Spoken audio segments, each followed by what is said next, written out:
네, 자 먼저 비상계엄 사태와 관련해서 수사와 탄핵 절차가 지금 진행되는 가운데 서울 도심 곳곳에서 윤 대통령 탄핵 찬반 집회가 지금 열리고 있습니다. 추운 날씨에도 많은 사람들이 거리로 나왔는데 사회부 연결해서 자세한 상황을 좀 알아보도록 하겠습니다. 한지은 기자, 도심 집회 상황을 좀 전해주시죠. 네, 서울 광화문 인근에서는 대규모 집회가 열리고 있습니다. 경복궁 부근에서는 윤 대통령 수사와 탄핵을 촉구하는 집회가 낮부터 열리고 있고, 광화문 광장을 사이에 두고 서울시청 인근에서는 오전부터 보수단체 집회가 진행 중입니다. 광화문에서 시청 방면으로 상하행선 한 개 차로씩 차량 통행이 가능했지만 오후 3시를 기점으로 전면 통제되고 있습니다. 탄핵 심판이 진행되는 헌법재판소 앞에도 탄핵 찬반 양측이 각각 집회를 신고하면서 서울 지하철 안국역을 중심으로 충돌에 대비해 경찰 기동대가 추가 배치됐습니다. 당초 오늘 전국 농민회 총연맹 소속 농민들이 트랙터를 끌고 대통령 관저까지 상경할 예정이었는데요.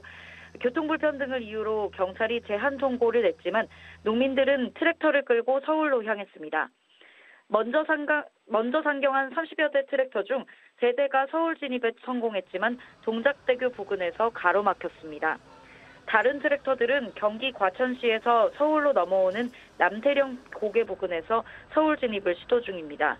이 과정에서 경찰이 일대 양방향 8개 차선을 통제하는 등 막아서면서 일대 도로에 극심한 교통혼잡이 빚어지고 있습니다. 지금까지 사회부에서 전해드렸습니다. 자, 지금 한지은 기자의 리포트 들어보셨습니다만 윤석열 대통령 탄핵안이 국회에서 통과된 이후에 오늘 첫 주말입니다. 윤 대통령 탄핵 찬반 집회가 지금 도심에서 곳곳에서 열리고 있는 상황이죠. 자, 그런데 이제 정치적 판단은 내려졌다고 볼 수가 있고 그 헌재의 판단만 지금 남은 상황입니다.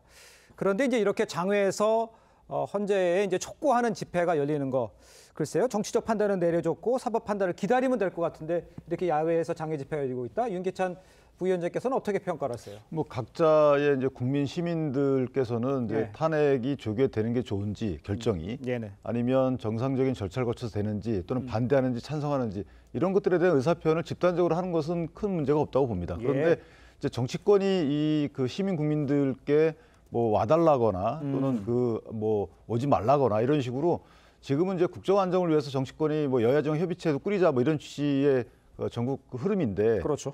이 시민들께 뭐 와서 뭐 빛을 더해달라 이런 식의 말씀을 하시는 것은 저는 그것은 조금 자중하는 게 맞지 않겠는가. 그러니까 시민 국민들이 자발적으로 나서서 어떤 의사표현을 집단적으로 하시는 건 좋지만 뭐 시민 단체까지도 뭐 어쩔 수 없죠. 그런데 정치권이 그 가세하는 것은 이제 어차피 탄핵 소추 의결이 됐기 때문에 정치권에서 역할은 다 한 거거든요. 그렇다면 헌법재판소라는 이제 사법기관의 관여가 되는 건데 이 사법기관에 대해서 정치권이 마치 국민들을 동원하거나 압박해서 하거나 하지 못하게 하는 이런 오해를 살 여지가 없잖아 있고, 이것이 사법 판단에 압박으로 작용할 여지가 있기 때문에 정치권은 좀 관여를 덜하는 게 맞지 않겠는가, 이런 생각. 알겠습니다. 정치권이 관여를 덜하는 게 맞지 않겠냐라는 얘기를 해주셨는데 오늘 SNS에 보니까 이재명 대표가 촛불 집회를 독려하는 듯한 그런 메시지를 옮겼어요. 그거는 어떻게 평가하세요, 조규현 부위원장께서? 일단은 국회 탄핵소추 의결이라는 딱 한도 고비만 넘긴 겁니다. 그 이후에 상황을 보십시오. 지금 윤석열 대통령은 비상계엄이 뭐 내란은 아니라고 하는 주장은 물론이거니와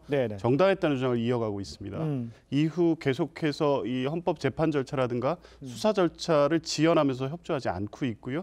그 과정에서 권한대행인 한덕수 총리 또한 이 절차 진행을 위해서 적극적으로 필요한 행위를 하지 않고 있습니다. 국민들의 불안정한 상태가 계속되고 있고 당초 절차대로 진행할 것인지에 대해 또 계속적인 의문이 제기되고 있는 상황이기 때문에 국민들의 이런 목소리는 당연히 나올 수밖에 없는 것이고요. 그런 방식으로 내지 않는다고 하면 안정적으로 지금 심판 절차라든가 수사 절차가 진행될 것이냐에 대한 의문이 계속되고 있기 때문에 정치권이든 국민이든 당연히 낼 수 있는 목소리라고 봅니다. 알겠습니다. 호준석 대변인께서 보시기에는 이재명 대표의 이제 뭐 촉구하는 듯한 그런 메시지 같은 것들은 어떻게 보세요? 그러니까 지금 화면에서 봤습니다마는 빛의 혁명은 이제 시작일 뿐이다. 작은 산 하나를 넘었을 뿐이다라고 이제 쓰셨던데 혁명이라는 것은 우리 헌법 정신에 없는 겁니다. 혁명은 헌법에 없습니다. 우리가 헌법을 지키고 법률을 지키자고 현직 대통령도 탄핵 소추돼서 심판을 받고 있는 건데 어떤 혁명을 원하는 것인지 모르겠고요. 작은 산 하나 넘었다는 것은 본인 집권까지 작은 산 하나 넘었다라는 얘기겠죠. 지난번 여의도에서 탄핵 소추를 촉구하는 집회할 때 그때 이제 젊은층들이 중심이 돼서 과거와는 전혀 다른 이제 집회와 시위 문화를 선보였고 그때 이제 운동권식으로 원래 하던 그런 분들은 좀 소외되고 이제 오히려 이제 뒷전으로 밀려났었다고 합니다. 그런데 이제 그 앞장섰었던 그런 주력들은 탄핵 소추된 뒤에 이제 집회에 나오지 않습니다. 그분들은 법적인 절차대로 이제 사회 질서가 넘어갔기 때문에 그거 기다리겠다는 것이거든요. 그런데 저렇게 해서 계속 뭔가 사법기관에까지 압력을 넣겠다, 위력과시하겠다. 그렇게 저런 SNS를 지도자라는 분이 올리는 것은 저는 적절치 않다고 생각합니다. 알겠습니다. 시민들이 목소리를 낼 수 있고요. 정치권들이 동렬한다거나 이런 것들은 문제가 있다는 지적인 것 같습니다.